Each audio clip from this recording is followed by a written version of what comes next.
welcome viewers and listeners to the Nightcap program with your host, Charlene Clark Curo. Last week's show, I did a recap with Lovendora, a mother, a wife, a sister, a friend, who found out that she had breast cancer but was able to detect it early, went into full recovery mode, and survived. I also did a recap of Trudy's story, who lost her child, her young son, 4 years of age, to cancer. And I also spoke with Patrice Labiche. She was a nurse at Emory Health Center who spoke with us a little bit about cancer. Now today I will be continuing the dialogue about cancer. Of course, you already know that October is observed as Breast Cancer Awareness Month. For me, though, I believe that awareness should not just be focused on the breast, but we're talking about cancer in and of itself. So today, I will be speaking with another lady who was able to survive cancer. Please stay tuned, go nowhere.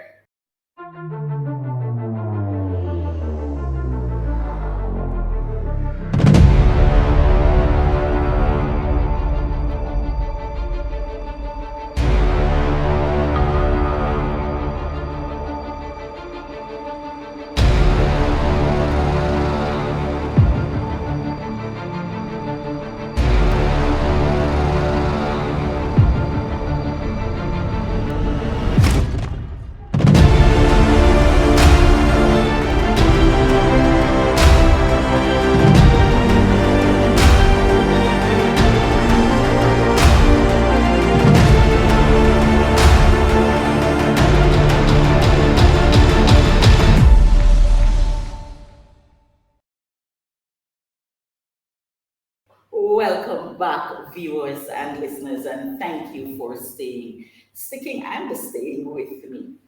Alexis Palmer Thomas, a vibrant young lady who loved to exercise. She eats well. She is a mother. She's a friend.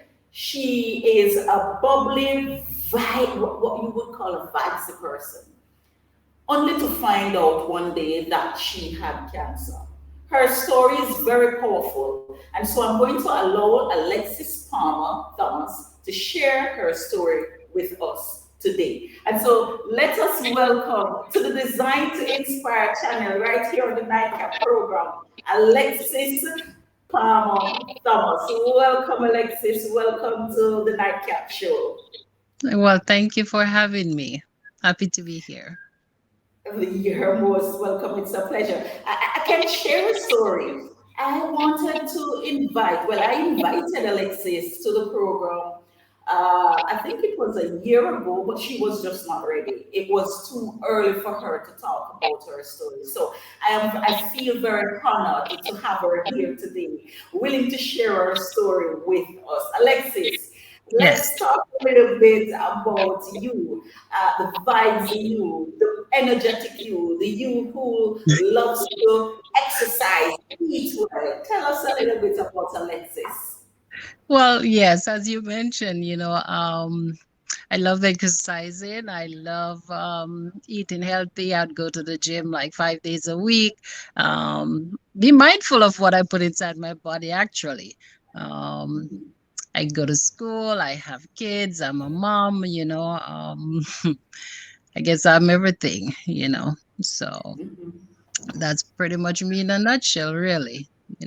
Right, right. And of course, you mentioned that you are very much aware of what you put in your body. Could you give us a little bit more explanation where that is concerned? What do you mean you are aware of what you put into your body? All right, I've never smoked. I don't drink alcohol. I don't take drugs. I don't do any of those things that is considered harmful to the body.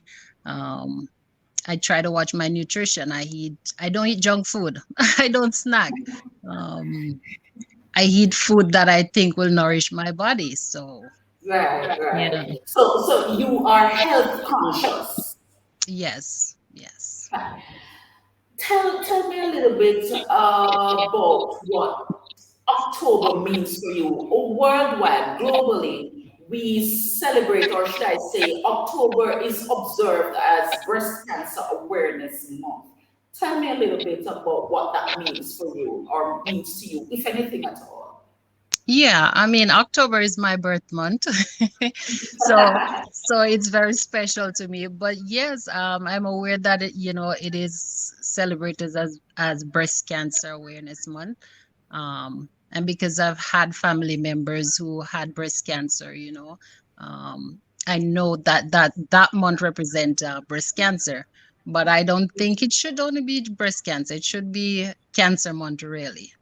So for you, you believe that October should be observed not just for breast cancer, but cancer month overall. Why not November? Why not December? Why not September? Right? That's true, right? Why not every month in the year? I Because for me, as I said, October is my special month, so I may be biased. Okay. So All yeah. right. So you mentioned too that you had family members who had breast cancer, Mm-hmm. right? Yes. And they survived it, or Yes, they have. Yes, they have. they They've had a mastectomy where they had their breast removed, but they are alive. So brilliant, yeah. awesome. So for you, were you doing your regular or yearly mammogram test, given that you had family members who were diagnosed with breast cancer? Yes, because I'm aware that I had family members who had breast cancer. I've always been meticulous about, getting myself checked for breast cancer. So, yes. Okay, brilliant. But you never had breast cancer though. No, no, I'm fortunate. Thank God. No, no breast cancer here. Tell me a little bit, Lexis, because and mind, do you mind me saying Lexis? That's just my way of shortening your name, right? Tell me a Mhm. little bit, though, Lexis, about your journey. I want to start from the beginning. You were diagnosed with cancer, right? Yes. Tell me a little bit about the diagnosis. Did you have any idea? Were there any symptoms? Tell us a little the story at the beginning. All right. So my cancer story began in April of the 2019, right? 2019, before I found out that I had cancer. I would say that, I think the year 2018 to 2019 would have been the best year. I was looking at it as going to be maybe the best year of my life, in the sense that I was going to the gym, as I mentioned before, 5 days a week. I was eating healthy. I was at my goal weight, and everything was going right. I was in a 4-year program, looking to graduate with my bachelor's in social work. So I was like, okay, 2019 is gonna be a great year. Right. Right. So January, January 2019, um, I used the bathroom, and I saw a spot of blood, and I ignored it. Really, I did not sort of give it second thought. That was like the middle of January. I think the end of January, I saw blood again, and it sort of piqued my interest. So I said to myself, like, you know what, if I see this thing again, I'm gonna go check it out. Because I'm not having any issue. I considered myself to be healthy. I go to the doctor, everything. I don't have high blood pressure. Everything was good. So I Right. said to myself, okay, this is kind of weird. This is the second time I've seen this. So I am on the lookout. I'm being aware. I'm paying more attention. Um, February, I saw it again, and I'm like, okay, that's it. I called my doctor, and I wasn't able to get the doctor. I should say that I don't have a primary care doctor, right? I go to like a community clinic. So I called there and they were like, the doctor you normally see can't see you. They don't have an appointment till like June. And I was like, oh, okay, sure, no big thing, because I'm not thinking it's anything really. So I'm like, okay. But I said June is kind of far, and the lady on the other end was like, we do have a new doctor at the clinic. She have a slot if you're interested. And I'm like, yeah, I'm interested. So she said, okay, this new doctor have a slot in March, which was March 25th. And I said, okay, fine, I'll take that. um, you know. So at this time, I'm still not concerned about anything really. Um, so they gave me the appointment, which was like almost a month away because we're in February. Um, and from February till March, there was no signs of anything. So I could have easily be like, I'm not keeping this appointment because nothing is going on. But there was just something that says I needed to go. So I went to the appointment and I'm telling her that, you know what, I used the bathroom a couple of times. I saw some blood and she was investigating. She was asking me questions like, how's my nutrition? What do I eat? Do I think I might be constipated? And I'm like, no, I don't, because I don't have issues. I've never had issues in my adult life, in my younger years, nothing. Um, so she's like, okay, and as a doctor, she's going through all the I guess the script in her head that she knows, right? And she says, okay, Miss Thomas, we're going to run some tests, because being as everything I asked you said, no, you're not constipated, you don't have any other illnesses, we're going to just run some tests just to see. And she, in the middle of her sentence, I'm sitting there and I'm like, I looked at her and I said to her, doctor, how about you give me a colonoscopy? And she said, a So colonoscopy? you requested the test to be done. Yeah, because she wanted to do a scan. She said she was going to do a CT scan, an MRI, but she never mentioned colonoscopy. And I could honestly tell you, I have no idea where it came from. But while she was talking, I just stopped her and I said, how about you give me a colonoscopy?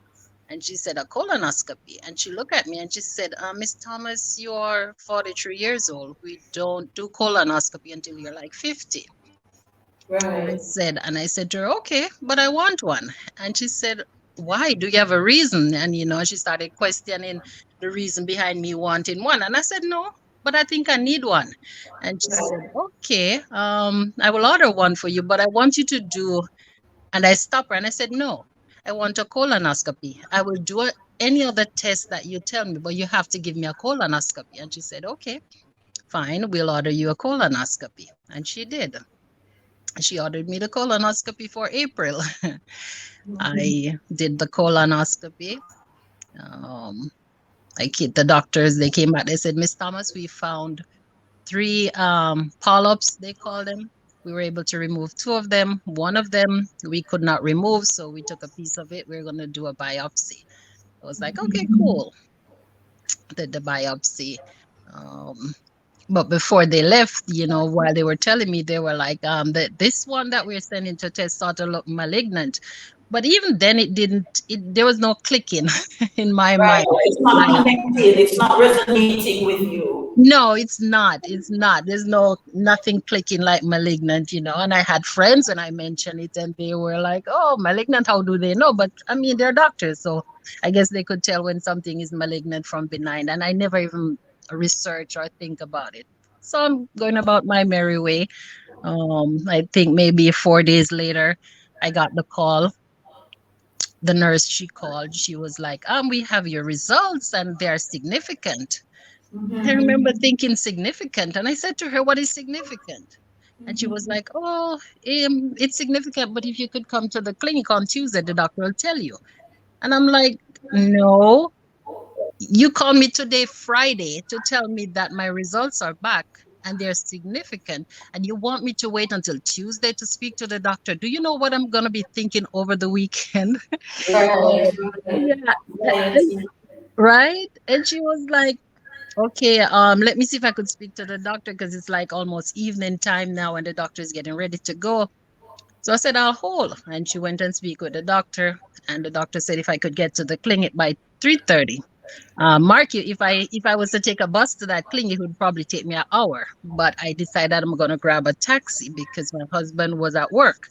Right. I said, okay, I'm gonna grab a taxi.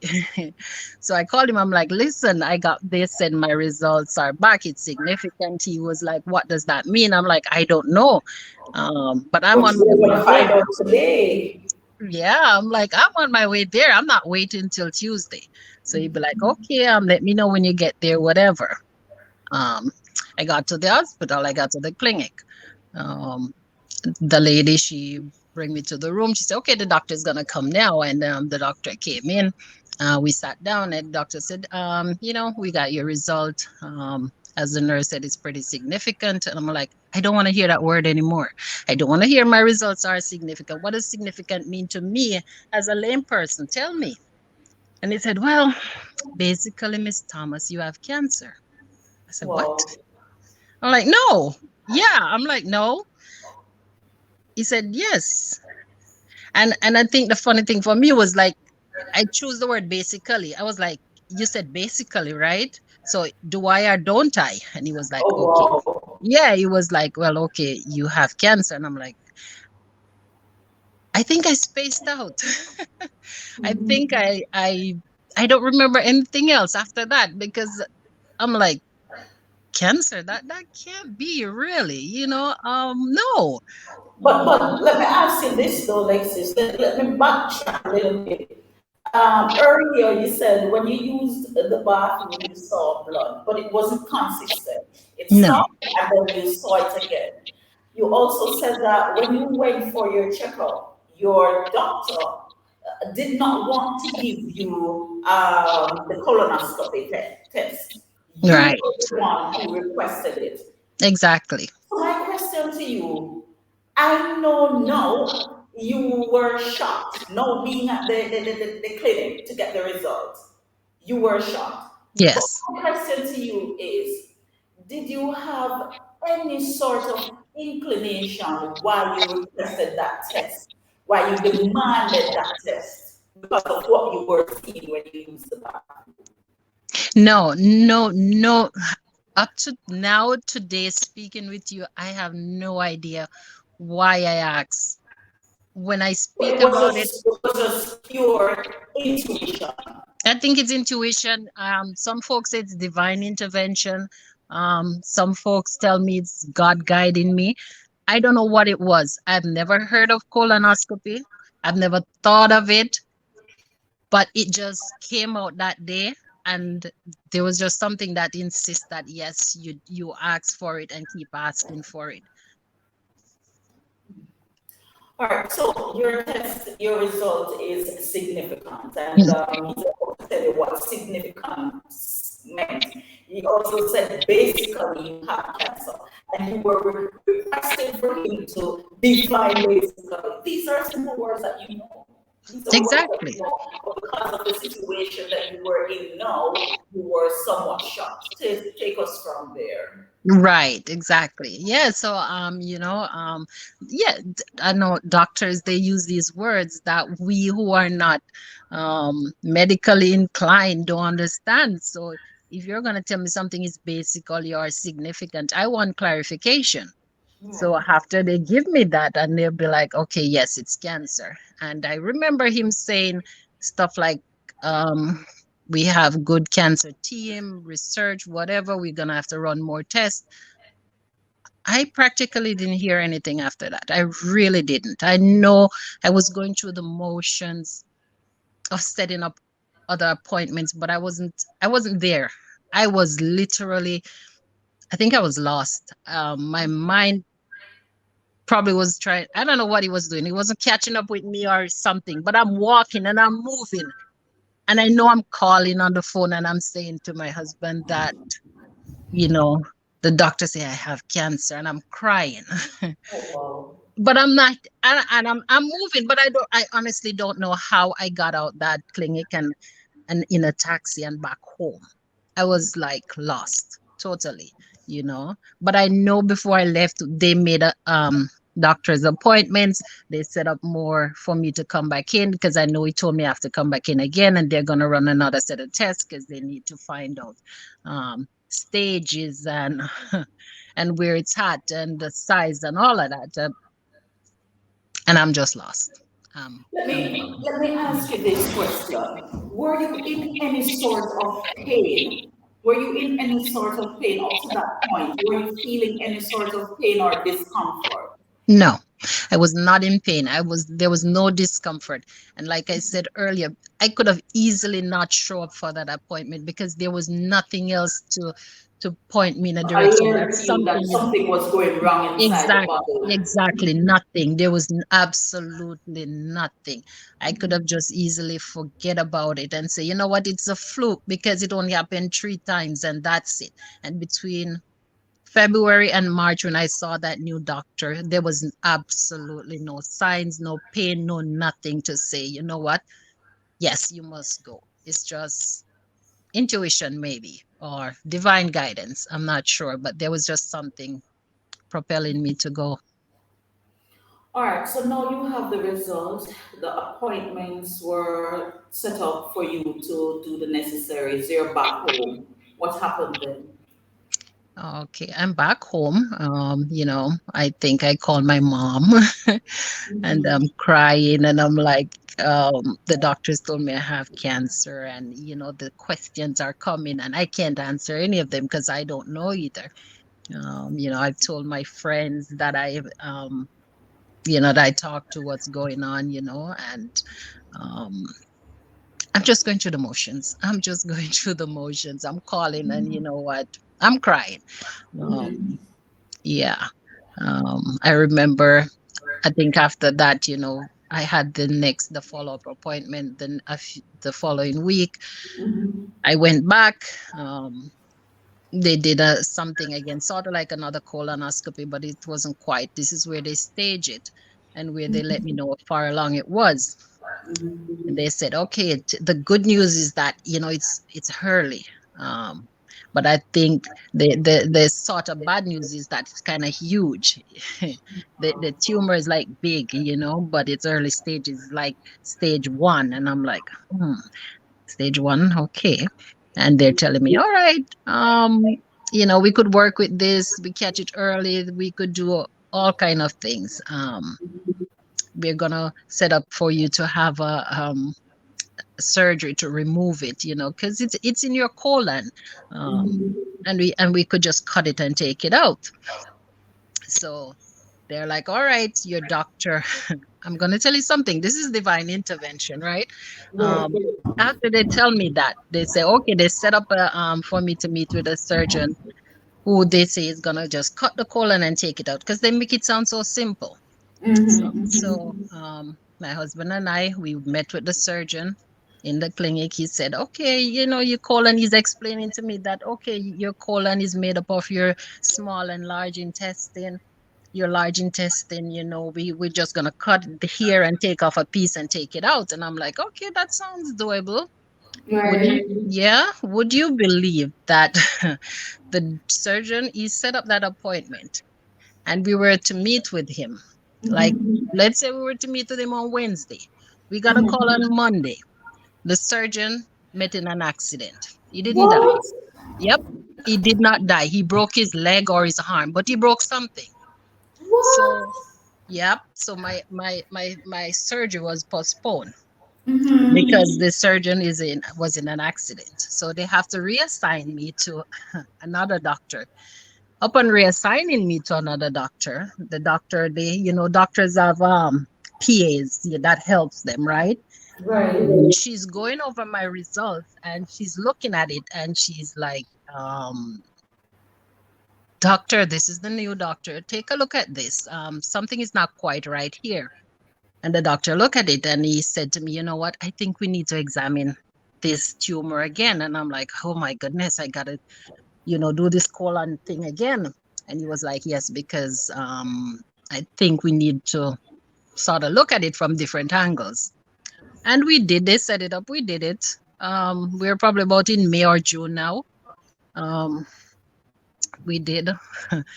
when he went in, he was like, "Oh my goodness, I don't think we could do what is needed to be done because upon examining you again, we realized that the colon, where the tumor is, it's not just in your colon, but it's like close to your rectum. So you have colorectal cancer." I'm like, Oh, "What?" wow.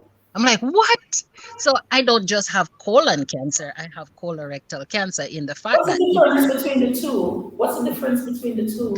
the colon, because the colon is made up of your intestine, right? Your small and large intestine. Right. Um, the placement of it, if it's in your lower intestine, it's colon, or if it's even your upper intestine, it's part of your colon. But the lower it gets, it's your rectal area, Oh, because that's where your feces come out and all of that. so then it was in your intestine and also in your rectum. And close to my rectum, right? Very close to my rectum. So he was like, "You know what? We can't just operate like this. You need a specialist." And I'm like, "Oh my goodness." He said, "Yes, you need a specialist. We can operate. So I'm going to give you a referral." I'm like, "Okay." He gave me a referral to another clinic. When he gave me that referral, my husband was like, "You're not going to this clinic because this clinic has a bad reputation. Everybody who hears about this clinic say, nope, nope, don't go there." But you know what? I'm going through the motions. I'm like, "Okay, I take the referral." Um, he said he's going to try other places. We tried maybe 3 or 4 different other clinics that does cancer treatment. Um, I could tell you one. We tried Memorial Slaughter Catering, whatever. I could never call that name. They said, "Okay, send me your paperwork." We did. Guidance. Keep that in mind, right? Guidance. Um, this I sent the paperwork. Um, we went there. We got checked out. Everything. My insurance says, "Listen, we're not paying because that's out of network." Oh, wow. Yeah. So we said, "Okay." They gave us a list of other places we could go to because they will pay. So we went to NYU. I don't know, I just wasn't comfortable. But while I'm doing all of this, I'm still keeping the appointments with the clinic that nobody likes, and the one that the doctor actually referred. Um, and he referred me to this guy because he said, in his opinion, this guy was a specialist, and this guy had done um, lots of surgery with people who has colorectal cancer. So I'm like, okay. So I met with this specialist, and he was like, "Okay." He tells me like, "All right, he wants to examine me again." And I'm like, "Oh my goodness." Okay, he set up the examination. He did it. He said, "Okay, fine. You know what we're gonna have to do? You're gonna have to do chemo and radiation." That's the first time I'm hearing about doing chemo and radiation. I'm like, "What?"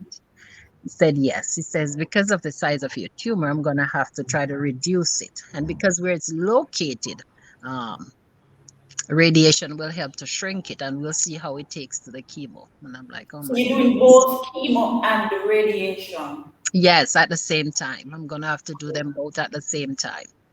I Mm. didn't know that that could be done. Yes, yes, me neither. It was a learning process. Yep. So, And this was still at stage one. oh yes, this was Oh, pretty much stage one. He didn't move from there. Yep, he said, "Yes, you have to do." He says, "This is how we're gonna have to work on it, because as I said, he said the size of it, it has sort of protruded through my tissue walls, and it's delicate." Were his words. So we're there in the office, and I'm questioning because I want to know, and I'm like, "Doctor, how many of these you've done?" And he's like, "Over 500." And I'm like, "Wow, okay." And he was kind, he was patient, he listened whatever question I asked. He wasn't rushing me, and I started to get a little bit of, I would say, a sense of peace or ease with him. So I was like, even though everyone was like, "You're not going to this clinic," and we keep going around with appointments after appointments, I'm like, After I speak with this surgeon at this clinic, I'm like, you know what? I don't think I want to keep going to others. I just want to stay here. And my Mm-hmm. mom, my husband, my friends, my cousins, all of them who lives in America and know is like, no, don't go to this place. And I'm like, I don't know. I like this surgeon. And something is saying, stay with him, and I'm gonna stay with him. And I remember my husband said, okay, fine, you don't listen. If you want to stay with him, fine, fine. It's your decision. I'm like, yeah, I'm And gonna this is stay your with him. intuition Right? at work again. Yeah, that's my exactly. That's what I'm saying. Intuition or divine intervention. And I'm like, I'm staying here. So after I met with that specialist and um and I got, I would say, comfortable, and he tells me I'm gonna have to do chemo and radiation. He said, okay. And I'm like, you know what? I drop every other appointment with every other clinic, all of them, and be like, I'm sticking here. I'm just staying here. Um, he set it up. And all of this now we're in probably September. Yeah, about September of 2019. I was supposed to start. I started chemo and radiation in September of 2019. Both same time. I would take the pills and go in the morning. Take the pills in the morning, go in the afternoon, do the radiation. I did that for 5 weeks straight, 5 or 6 weeks straight, Monday to Friday. Um, midway, I think midway between doing it, I had to take a break because with chemo they break down your cells, so my blood cells they become um, a little weak, so I had to take a break and sort of build them back up. But I did it for 6 weeks, Mm-hmm. and then um, they say, all right. When they check again, he said, okay, the tumor shrink a little, so we're gonna do surgery. Um, but surgery would be like in January of 2020. Mm-hmm. So I said, okay. And I could tell you, chemo is awful. It makes you nauseous. You don't want to eat. It just, I don't know, it just breaks you down. So Mm-hmm. I went through that. I did the chemo. Now, come January, um, I had surgery. They operate. He took it out. Um, I woke up. He said to me, we got most of it out. I'm like, what? Said, yes, we got most of it out, but the little bit that remains, you're gonna have to do chemo again. I'm like, oh my Oh, goodness. Yep. I'm like, chemo again. And he was like, yeah, you're gonna have to do chemo again because we want to make sure that, we get everything. And I'm like, wow. So now here I am. I'm like, okay, I finished surgery. I'm gonna have to do chemo again. They set it up. They said this time we're gonna have to give you a port. A port. They're gonna install something in my chest because this one is gonna be a little more aggressive than the first round. And I'm like, okay. so this port here that we are seeing on the screen installed in your chest, that was for the chemo. Yes, that's my port. Yes, they gave me that port because now I have to do chemo again after surgery. So the port was installed and I started this second round of chemo. I had to go in on a Monday. I would go in and I would sit in a chair for like 4 hours while this thing enters my body. They wanted it to be around round the clock.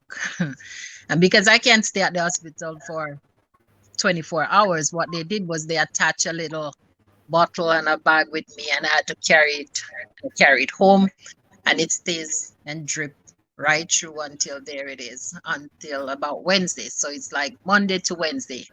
This thing is attached to me until it empties out. That had the medicine in it. So it's connected to the tube that was in my chest, and I had to I had to keep it on me, attached to a bag. And So this was a 24-hour process. yep, 24 hours, 3 days. Oh, Yes. So I go in Monday, right?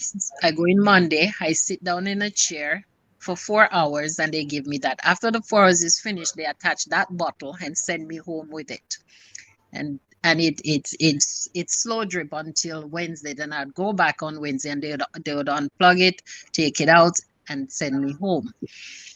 But that thing stays in your body. It stays up until the following week because it's week on, week off, week on, week off. But even the weeks that are off, you feel like you're still on it. You never quite feel like you're off it. You're nauseous, you know. Some days you may eat, some days you don't. Uh, You know, so I went through that, and I did that. My color change, I got, ugh, my complexion, I would say, it changed. Um, you know, I lost my hair. Um, Everything just changes, you know. Uh, but I think they were saying the good thing is that, when you're finished, that's gonna be it. That's gonna be it. Oh, I forgot to mention, when I did my surgery in January and they cut my tumor, and they took out the tumor, and they what they did was they cut my side, and they attached a bag, so I no longer could use the bathroom. Oh, So I had a bag attached to my side, so when I eat, the stuff comes out in the bag. So okay. because my colon needs to heal, because they cut it, they remove it, they did whatever. So now I'm walking around with the bag. So I have a bag on my side and I have a bag in my chest. So I'm walking around with those, Um, it wasn't an easy, I would say it wasn't an easy process. It wasn't something easy to adjust to. It was difficult. Um, I would say it was hard on my kids, maybe. Right. But you had support, and that was important for your recovery process. That was, oh yes, that was important. I had huge support. I had great friends. I had family members who jumped around, my kids. Oh my goodness, my kids were amazing. Um, you know, they rallied around, and I think the mindset was what helped. We weren't moping around really, despite everything that was going on. We were Right. trying You to were live. positive. You were staying positive. Exactly, exactly. We were being as positive as we can be, so yeah, so I had Tell this me team. about, so Yeah. that was the process. Tell me about the the moment when you were checked and cleared. Hmm.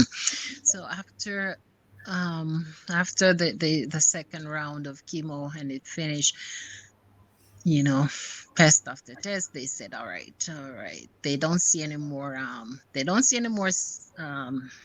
tumors, everything's out of shrink. They're gonna remove the bag. I'm gonna have to do surgery again. So I had another surgery in 2020, which was October 2, in October 19th of 2020. This is when they removed the bag and they connected back my intestines together. And they run the tests in 21, and they were like, okay, we don't see any signs of anything, but we're gonna monitor you. I do monitoring every 6 months. I'm still being monitored. Um, but each time we do a 6-month checkup, nothing is there, everything is fine. So I'm currently on a survivorship um, program, because basically I've survived. So they put me on a survivorship program where I just check in every 6 months. They run scans and everything is okay. I definitely have to. I have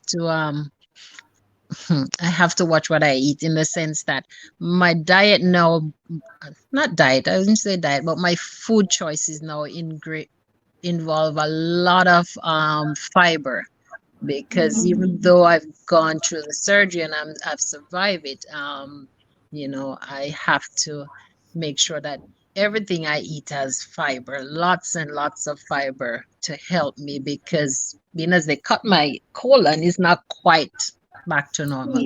But yes, so now I have to be, and I have to take this thing they call metamucil. I have to drink that every day, along with eating lots of fiber to get things moving. Um, I just had to just stay away from processed stuff, which I never used to do anyway. So, it's just more fiber, more fruits, whatever. Um, but my diet is, yeah. Were the doctor able to tell you what caused the colon cancer? That's the strangest thing. They are never able to, because Mhm. they would tell you that um it's people who are obese, or people who have too much fat around their middle section, or people who are not active. But I was never any of those things. I was never fat. I was very active. So it's a mystery. Nobody knows. So Um, it goes to show there then that regular checkup is important. it But is. more than that, there is a particular age that is ascribed to colonoscopy tests. Yes, it And is. you were not within that age bracket. I was nowhere near. I was It's nowhere near. frightening because nobody with regular checkup. So I say regular checkup is important. Mm-hmm. But I'm not going to do a colonoscopy because I'm not of the age. Exactly. So Exactly. I believe that we need to look at, well, family history. Mm-hmm. What is happening to your body? If you think Exactly. something is wrong, go to the doctor. You Exactly. know, in your case, you demanded the test, even having been told that you're not at the age for the test. Exactly. Exactly. And I could have easily just walked away and say, all right, she's the doctor. She knows what she's talking about. Right. Um, you know, but there was just something that says no, don't walk away, keep advocating, that's what you want. And I never set out to wanting that. It just came to me, and I'm like, you know what, this is what I'm running with, and I'm going with. And I think right throughout the whole process, stuff just keep coming to me, and I'm like, I'm sticking with it. It feels good, this is natural, I'm working with it. So I work with my intuition, and for me it paid off. What would you, having gone through the process, and I would say you're still recovering because you're being monitored. Right. What would you say to those individuals who murmur about different, especially the colonoscopy tests? Male, we know our male partners, they don't want to do it. That's They true. don't want to do the prostate examination. They That's don't want to do these things because of the discomfort that they might face. As an individual who have gone through it, what would be your word of advice to these people? Well, wow, I would say, a little bit of discomfort to save your life is worth it. And with a colonoscopy, you don't feel anything. The only thing happen is the process, because before you do the colonoscopy, you have to prepare your body. So you have to drink this big gallon bottle of liquid that the doctor prescribed, and it makes you go to the bathroom. The only thing about it is that, it's uncomfortable because you're going to the bathroom, but the process of getting a colonoscopy, you feel nothing. You're sedated. The doctors do what they're doing, and you wake up, and that's it. So, and even if you were feeling it, I would say a little bit of discomfort to save your life, I think is worth it, or even to know what's going on. Yeah. I completely agree with you because many times if we are wiser, or if we were wiser, right, to look at the practicality of life, we Hmm. would do the right thing. But many times we turn to various type of advice. Now that you have the internet, we Google, and if Google say, "Oh, it's nothing," we treat it as such. We go to our grandparents who can tell you, "Oh, boil this type of natural herbs because it will be." And the last place we would want to go is to the doctor, which is the Right. first place. So Right. it's a change of mindset in order to save your own life. Yes, exactly. I think you're correct. That's the thing. It's you have to change your mindset. Um, I don't have anything against herbs, but Right. definitely, there's something to science. So yeah, get yourself checked out. If something don't feel right, get it checked out. Try to find out what it is. You know? Right. And don't ever feel as though because you do not partake in certain things. You don't drink, you don't smoke, you don't eat Exactly. processed food. You know, you Mhm. exercise. It doesn't mean that you're immune to illnesses. No, it does not. Exactly. You do not know and that's something I've learned going through this thing, that you do not know what is going on inside your body, at no time. Because if someone had told me that, you would have had colon cancer, colorectal cancer, I would have said, hell no, because um, I don't feel anything. I don't feel like something is wrong. I'm good. I'm this, I'm that. So I was like completely blown when I found out. I was like, no, no. Yeah. Yeah. What a powerful story, Alexis, and this is what better time to share this story. But I think it's a discussion that we should be having all year round and not just October. You know, because cancer does not present itself in the body just October. So I believe it's a discussion that we should have all year round to bring awareness to those persons who are still believing in certain traditional type of medicine, or still believing that their lifestyle will make them immune to certain illnesses. I think we need to have this type of discussion in order to bring more awareness. Exactly, exactly. And you're absolutely right. It shouldn't just be relegated to October. This should be an ongoing conversation, you know. And everyone should maybe take it really. So definitely agree with that. How is Alexis now? My final question. How is Alexis now? Today, Well, how is Alexis doing? today Alexis is trying to get back on track. So she's Right. become more involved in exercising again. So you're back Um, to your so routine. yes, try Right. back to the routine of working out. Yes. Mhm. So she is good. She's working and maybe, taking time now to smell the roses more. So she's good. It is always so fascinating that sometimes some things happen in our lives to Mhm. kind of slow us down, to remind us of what really truly is important. That Many is days we pass absolutely. the garden, not recognizing that there is a rose in the garden.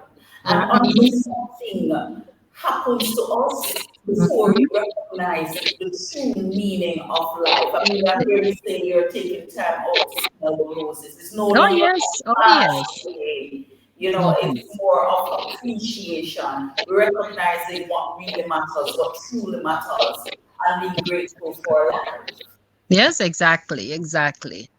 Because we get up every day and we think that, life is, yeah, it's a must, but it's not. It's actually a privilege. Each day you wake up and you realize, you're alive. It's a privilege. So yeah, I like that's how that. I'm Life approaching it. is not a must, it's a Yeah, privilege. it is. Life Definitely is a is. privilege. Yes, I like that. Mhm. Yeah, definitely Alexis, is. thank you for stopping by here on the Design to Inspire channel. Thank you for sharing your story with us right here on the Nightcap program. I truly appreciate you, not just as the host, but as a friend. I know Thank your you. story. I'm on route with your story, but I just wanted you to share with my viewers that listen, Yes, to do what we need to do to, make ourselves healthy. Let's not shy away from the right things. Let's not exactly. trivialize the important thing, because what you do today will determine the you tomorrow. Exactly. Exactly. I wish Definitely. for you continued recovery.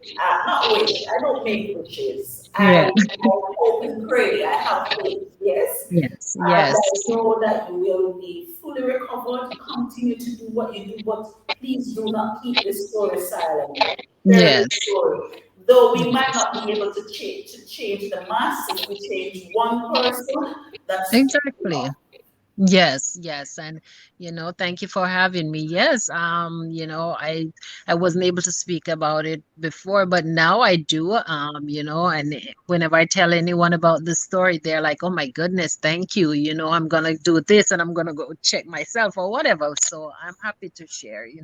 I can tell you, one of my earlier interview I think it was with a nurse when I had an interview about cancer. And I am not one of those persons who like to go to the doctor. You know, I am one of those persons who believe that pain is weakness leaving the body. So when I'm in pain, I'm not taking, no, that's me. When I, and even now to a point, but when I'm in pain, I'm not taking pills. Well, I don't Right. take pills, right? When I'm in Right. pain, I'm not doing certain things because it's the weakness that is leaving my body. The stories, when you hear the facts, it puts Hmm. you at a better place or in a better position to do what's right because your body is so fragile.